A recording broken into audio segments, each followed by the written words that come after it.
Assalamualaikum warahmatullahi wabarakatuh. Perkenalkan, nama saya Siska Rizkytiana. Saya dari Prodi Pendidikan Ekonomi Angkatan 2019-2020. Di sini saya akan menjelaskan tentang resum dari mata pelajaran studi kelayakan dengan dosen pengampu Ibu Tin Hartini MPD.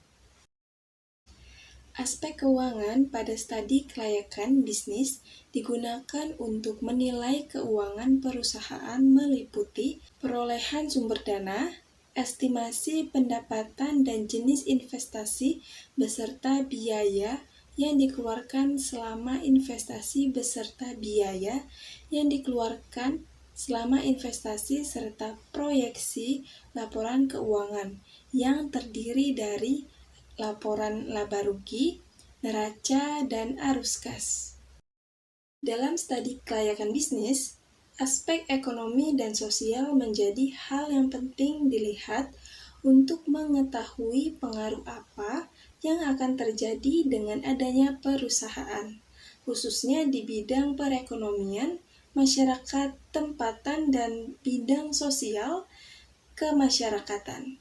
Setiap usaha yang dijalankan memiliki dampak positif dan negatif bagi banyak pihak.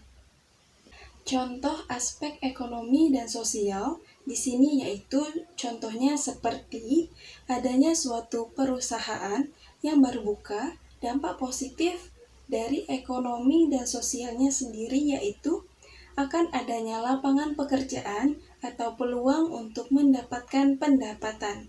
Sedangkan dalam dampak negatifnya, misalnya seperti akan adanya pencemaran yang berasal dari limbah. Analisis mengenai dampak lingkungan atau AMDAL adalah kajian mengenai dampak besar dan penting suatu usaha dan atau kegiatan yang direncanakan pada lingkungan hidup yang diperlukan bagi proses pengambilan keputusan tentang penyelenggaraan usaha dan atau kegiatan di Indonesia. AMDAL diperlukan untuk melakukan suatu studi kelayakan dengan dua alasan pokok, yaitu yang pertama, cukup efektif untuk memaksa para pemilik proyek yang kurang memperhatikan kualitas lingkungan dan hanya memikirkan keuntungan proyeknya sebesar mungkin tanpa menghiraukan dampak samping yang timbul. Yang kedua, AMDAL harus dilakukan agar kualitas lingkungan tidak rusak dengan beroperasinya proyek-proyek industri.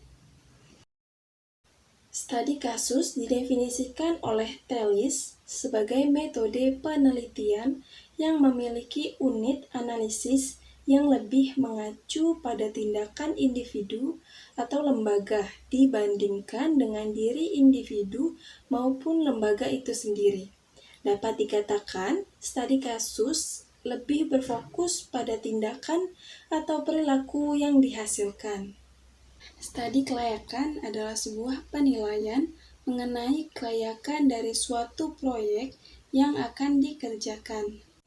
Sekian dari saya. Wassalamualaikum warahmatullahi wabarakatuh.